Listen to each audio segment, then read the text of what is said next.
Hey there, it's Lindsay from Full Bloom Acres. Welcome to my kitchen. In this cooking demo, we are going to be making buckwheat.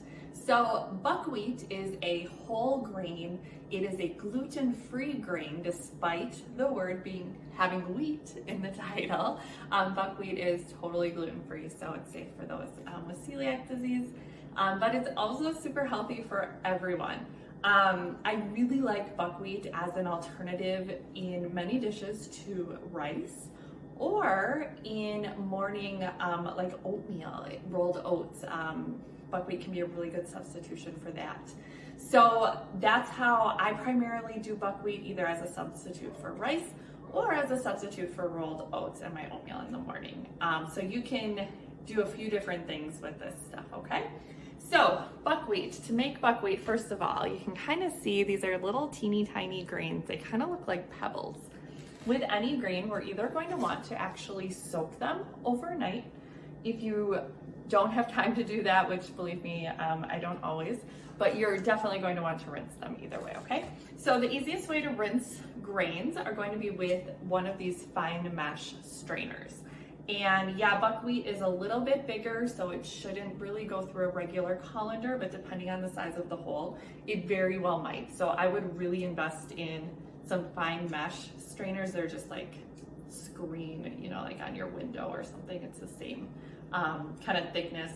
If you just have a regular colander and you find that your grains or whatever you're rinsing gets through the little holes, you could always line it with like just a really light kitchen towel, like one of those flour sack towels, or cheesecloth is the other way that you could do it, okay? So what we're going to do first is we have our 1 cup of buckwheat measured out. I'm going to take my strainer, and then we're gonna go over to the sink and actually rinse, okay? Okay, so we are again taking our 1 cup of buckwheat, we're dumping it right into the strainer. And then we're just going to rinse it out for a little bit, probably 2 or 3 minutes just to run some water over it.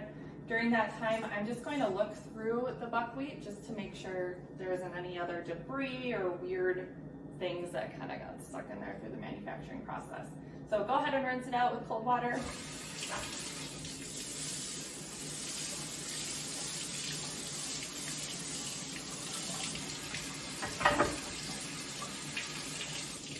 Okay, and then as soon as we're done rinsing, we're just wanting to kind of shake it around a little bit, get all of that extra water out. And just a reminder, you're wanting to rinse your grains until the water runs clear on there. An alternative would be you could actually put them in a bowl and put water over the top and just soak it like that and change out the water a couple of times. So we're just going to get all the excess water out of that, and then we'll go back over to our stove here. Okay, so I have my rinsed buckwheat here in my strainer. I drained all the water out, and I just have a medium-sized pot. I like the stainless steel ones. And you're just going to dump in your buckwheat right to that pot. You might have to use a spoon or a spatula to get it all out of there. Okay, so buckwheat is in there. Made a little bit of a mess there. Okay, next up we're going to take our water. So I measured out 1 3/4 cup of cold water, and I'm using filtered water, and we're going to just put that right into the pot with the buckwheat. And we're going to turn that on to, I like to do about medium heat here. So we're turning that on, and we're just going to let it come to a boil. And you can cover it, of course, if you want to do so. Okay, and we're just waiting for our buckwheat to cook here. You can, if you're wanting to, add a little pinch of sea salt. I like to use the fresh ground sea salt, pink Himalayan sea salt, and just a little teeny tiny bit to get a little extra flavor in there to kind of bring out those flavors. Grab a spatula here, and I'm just going to give it a little stir. Of course, the salt is completely optional in there, so you can totally leave it out of there if you want. Another alternative for buckwheat, instead of using water, so I use the 1 3/4 cup water. If you're making something more savory, so you're using your buckwheat in the place of rice, say in a stir fry or soup or something like that, You could actually use vegetable broth instead of the water. That's going to impart some other flavors into there. And you have to be careful though if you're using store-bought broth. They like to add a lot of sodium into it. So I would recommend getting the ideally sodium-free version of whatever broth you're using, or the lowest sodium that you can find. Ideally though, if you're wanting to and have some extra time, I would make your own. Then you have full control over what goes into your broth. Okay, so one important thing to note when you're cooking buckwheat, do not walk away from the stove. So buckwheat is a longer cooking grain compared to rolled oats, but honestly, the second that I walk away from it is when things start to burn, okay? So what we're actually doing, we're cooking the grain, so most, if not all of the water is going to get absorbed into the grain, and that's what we're looking for. So right about now, I just see that it started to simmer a little bit, and so I'm just going to turn it down just a smidge, so I'm slightly below medium. And I did put the lid on it just so that it would cook a little bit faster, so I'm gonna go ahead and take that lid off. And you're going to see that we're bubbling up a little bit here. So I'm just going to remove it from the burner for a sec, just to let it cool down a little bit, okay? If we're getting too warm, the buckwheat will start to burn, okay? So this is where you do have to pay a little more attention to it. Just please don't walk away from it, okay? So I am going to keep my eyes right on this.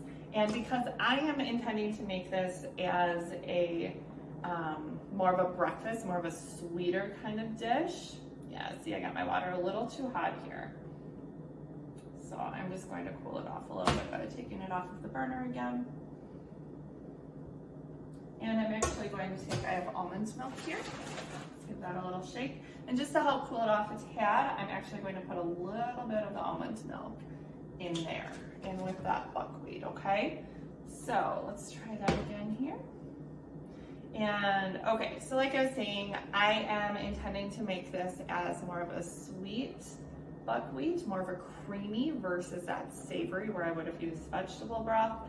So I am adding almond milk. That's going to be how I'm going to get it to the consistency that I want. If I was going for more savory, I would either use a little bit more water or I would use some other broth in there. Okay, so we're just going to watch it a little bit. And what you're looking for is, first of all, you're using your nose. If you start to smell anything burned, it's burning, okay? So if one piece of that grain burns in that pot, it's going to make the entire thing taste like burnt grossness, okay? So you really do want to avoid that. And the other thing, you're just kind of watching for that water to absorb. So once the water starts to absorb and it starts to dry out a little bit, that is when you're going to add, in this case, a little extra milk. So I'm just checking for doneness as well. So to do that, I'm just kind of taking a little piece out here, and then you could use a spoon. I just had washed my hands, so I'm just gonna take a little piece here, and I can just feel it kind of in my fingertips. So it smushes, so it's a little bit tender, if you can see that. So it's a little tender. I don't want it to get over to the mushy side, but I also don't want it to I need it to be cooked through. So we're watching for that. So the two things that can happen is it can cook really quick and you have excess water. In that case, you just strain it out. Or the other thing that can happen is that it's a little too dry and you're going to need to add the milk. Okay, so I think we are there. So it takes about maybe 10 minutes or so, again, depending on your stove, depending on how much liquid you're adding. So as soon as most of the water is done and you check it for doneness, you want it, again, tender, not totally mushy, but just tender enough that it's cooked all the way through. And what we're going to do is just kind of give it a little stir there.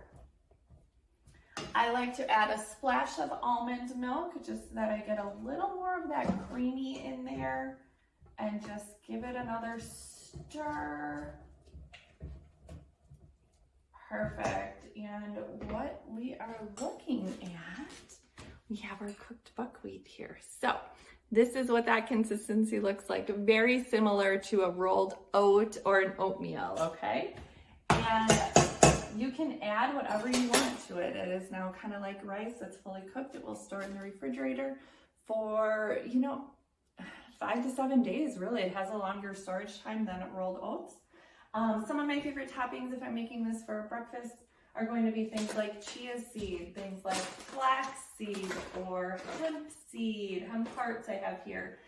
Cinnamon is a great spice to add, and then just fresh berries, things like strawberries, blackberries, blueberries, anything that you would put in to, rolled oats or oatmeal you could use. I have some nuts here as well. Walnuts or pecans work really well, and you can kind of spice it up however you would like to. So there you go, the quick and easy way to make a creamy buckwheat grain for your breakfast or for a substitute for rice in other recipes.